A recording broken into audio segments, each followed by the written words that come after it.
Good morning बच्चों। क्या कोई ऐसा काम है जिसको करने में आपको डर लगता हो? साइकिल चलाना, किसी प्रतियोगिता में हिस्सा लेना या फिर एग्जाम देना? तो बच्चों, मेरी बात हमेशा याद रखना कि जब तक आप किसी काम को करने में डरोगे, उस काम को कभी भी करने में सफल नहीं हो पाओगे, क्योंकि भाग्य निडर का साथ देता है। Fortune favors the brave. Thank you. Shubh Prabhat. Today's word is lake, LAKE, जिसका अर्थ होता है झील या सरोवर। झील जल का वह स्थिर भाग है जो चारों तरफ से स्थल खंडों से घिरा होता है। बच्चों, अब इसका वाक्य में प्रयोग करते हैं। भारत की प्रसिद्ध झील डल झील श्रीनगर में है।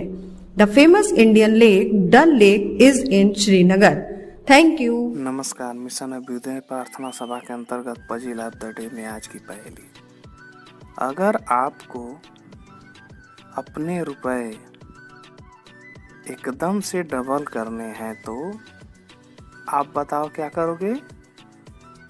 अगर आपको अपने रुपए एकदम से डबल करने हैं तो आप बताओ क्या करोगे? रुपए को शीशे के आगे रख देंगे तो डबल हो जाएगा। धन्यवाद। सवेरे की नमस्ते। आज का इतिहास में है 1897 में आज ही के दिन भारत के महान स्वतंत्रता सेनानी नेताजी सुभाष चंद्र बोस का जन्म उड़ीसा के कटक में हुआ था। देश को स्वतंत्र कराने में नेताजी का बहुत बड़ा योगदान रहा है। आज ही के दिन 1966 में इंदिरा गांधी जी भारत की तीसरी प्रधानमंत्री बनी थी। इंदिरा गांधी जी के पति फिरोज गांधी और पुत्र संजय गांधी और राजीव गांधी थे। आज के लिए इतना। गुड मॉर्निंग प्यारे बच्चों, मैं लेकर आई हूँ special of the day.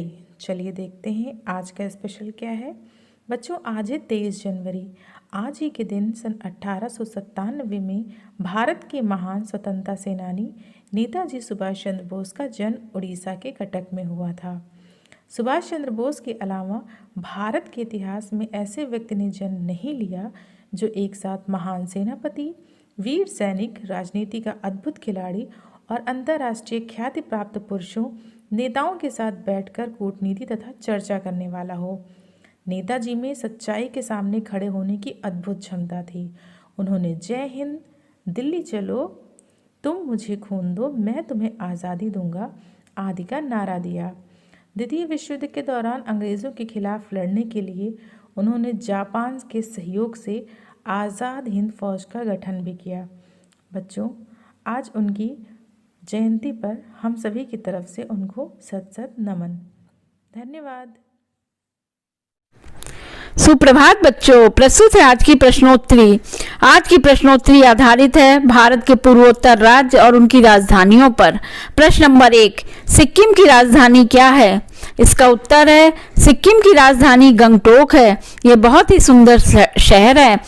Kanchenjunga शिखर की संपूर्ण श्रृंखला की सुंदर दृश्यावली यहाँ से दिखाई देती है। प्रश्न नंबर 2, असम की राजधानी क्या है? इसका उत्तर है असम की राजधानी दिशपुर है, जो भारत के असम राज्य के कामरूप महानगर जिले में स्थित एक महानगर है। प्रश्न नंबर 3, मेघालय की राजधानी क्या है? इसका उत्तर है मेघालय की राजधानी शिलोंग है। मेघालय का शाब्दिक अर्थ है बादलों का घर। इसे पूर्व का स्कॉटलैंड भी कहा जाता है।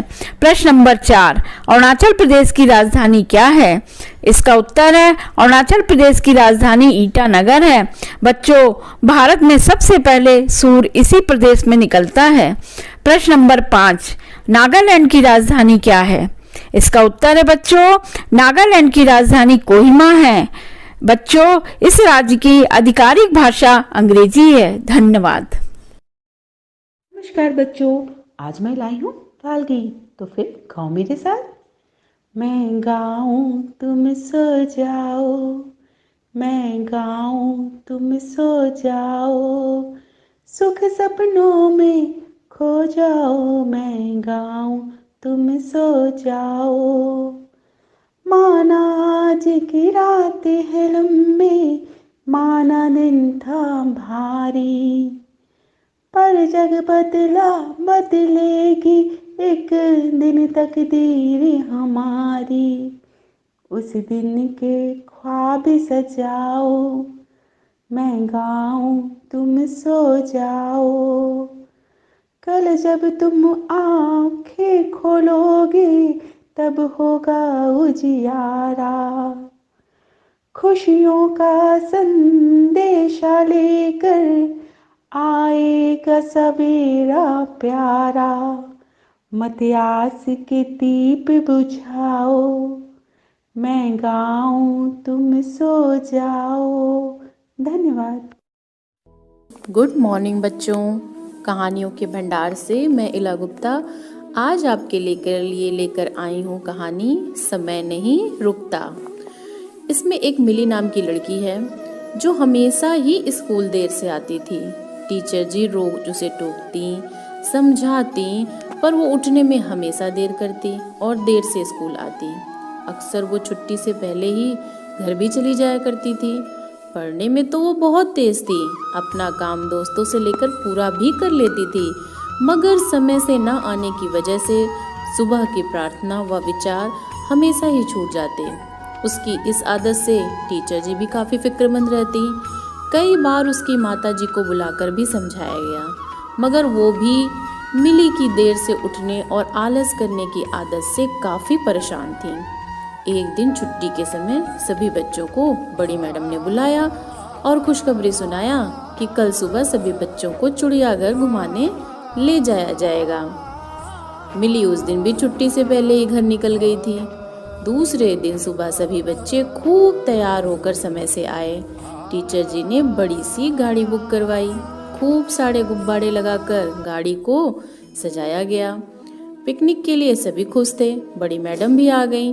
गाड़ी में बैठकर सभी बच्चे हंसते खाते निकले। गाड़ी चल दी। पीछे से मिली रोज की तरह देर से ही आ रही थी। आकर कहती है, अरे अरे सारे बच्चे कहाँ हैं? मैडम भी नहीं है। तभी आया ने उसे बताया कि आज सब चिड़ियाघर पिकनिक गए हुए हैं। तुम रोज देर से आती हो और जल्दी भी चली जाती हो, इसी वजह से छूट गई। अब आज मिली को तो चिड़ियाघर देखने का बहुत ज़्यादा मन था। उसे आज अपनी देर से आने की आदत पर बहुत गुस्सा आया और आगे से उसने ठान लिया कि वह हर काम समय से करेगी और फिर वह उदास मन से घर चली गई। तो बच्चों, आपने देखा कि समय किसी के लिए नहीं रुकता। इस कहानी से हमें यह शिक्षा मिली कि हर काम अपने सही समय पर ही करना चाहिए, क्योंकि समय बड़ा बलवान होता है। और एक बात और बच्चों, जब आप अपने इस समय के बारे में सोच रहे होते हो कि मेरा समय चला गया, तो जब आप अपने गुजरे समय पर अफसोस कर रहे होते हो तो उस समय भी आपका समय गुजर रहा होता है। इसलिए समय की कीमत समझो बच्चों। धन्यवाद बच्चों। नमस्कार, मैं प्रेम वर्मा। आज मोटिवेट योरसेल्फ का विषय है हार्ड वर्क और स्मार्ट वर्क। हम सभी के मन में कई बार ये सवाल जरूर आता होगा कि अमुक व्यक्ति इतना कुछ कैसे कर लेता है।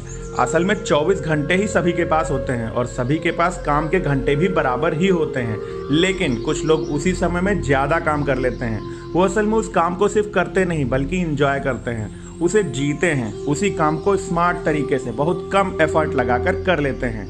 एक छोटा सा उदाहरण दूंगा। एक टाइपराइटर पर बैठा आदमी जितनी तेजी से पन्ने लिख लेता है, एक आम आदमी को वही लिखने में घंटों लग जाएंगे। एक भंडारी जितनी देर में 1000 पूड़ियाँ छान लेता है, उतनी देर में तो शायद आम लोग 100 पूड़ियाँ भी ना बना पाए। वो ऐसा कर पाए क्योंकि उसके पीछे उसका स्मार्ट वर्क है, और स्मार्ट बनने के लिए स्किलफुल होना बहुत ज़रूरी है।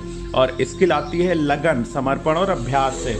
हम सभी को अपने शिक्षण कार्य, अपने विषय, अपने शिक्षणेतर कार्यों को स्मार्ट तरीके से करने के लिए स्वयं को स्किलफुल, टैक्टफुल, रिसोर्सफुल और इक्विप्ड बनाने का प्रयास करते रहना चाहिए। धन्यवाद। आपका दिन शुभ हो। सभी साथियों को संजीव शर्मा का प्रणाम। आप देख रहे हैं प्रेरणा सूची से जुड़े हुए लर्निंग आउटकम से जुड़ा हुआ कार्यक्रम, जिसमें प्रतिदिन हम किसी एक कक्षा के लर्निंग आउटकम से जुड़ी हुई गतिविधि के बारे में बात करते हैं। आज हम बात करने वाले हैं प्रेरणा सूची के कक्षा 5 के विषय गणित के एलो कोड M504 के बारे में, जिसमें संख्याओं की समझ एवं गणितीय कार्य के विषय में बात की गई है।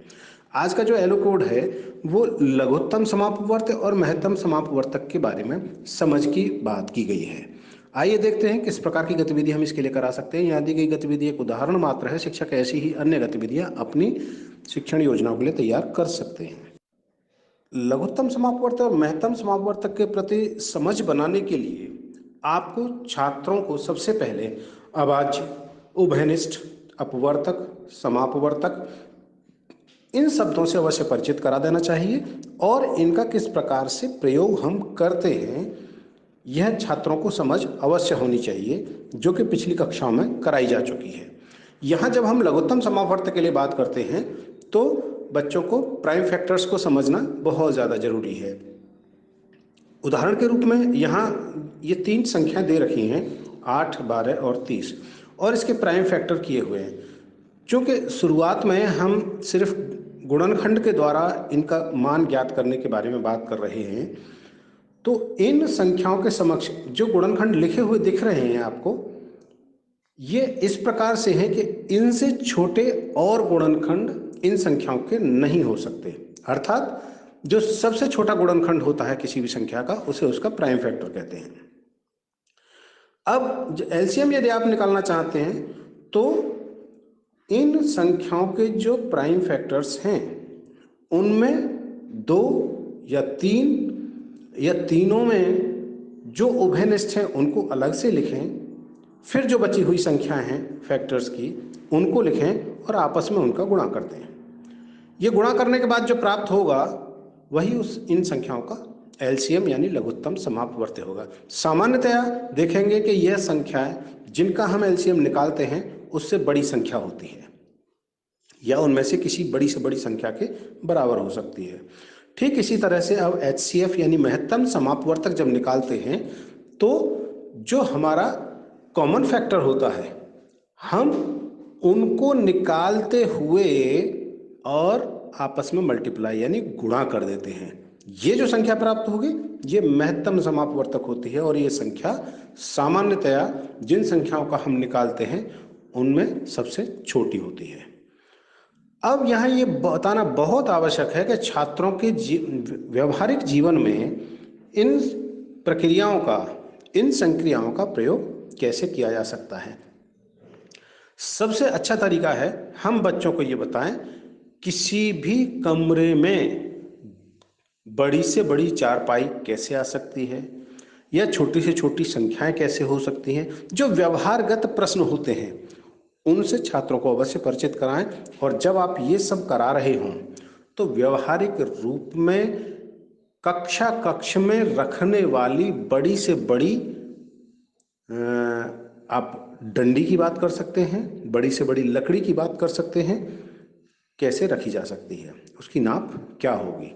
इस प्रकार के प्रश्नों में एलसीएम और HCF का प्रयोग किया जाता है। संख्याओं को स्पष्ट करते हुए, संख्याओं के प्रति समझ बनाते हुए उन्हें व्यवहारिक जीवन से अवश्य जोड़ें, व्यवहारिक समस्याओं से जोड़ते हुए जरूर विचार करें। जब ये गतिविधि आप करा रहे हों तो छात्रों से उनकी रोचकता का ध्यान रखें और उनसे जुड़े हुए प्रश्नों को ही करें। तो इस प्रकार से हम इस गतिविधि को करा सकते हैं। कराते रहिए गतिविधियां और हासिल कीजिए प्रेरणा लक्ष्यों को। हम बनाएंगे प्रेरक प्रदेश उत्तर प्रदेश। जय हिंद, जय श्री।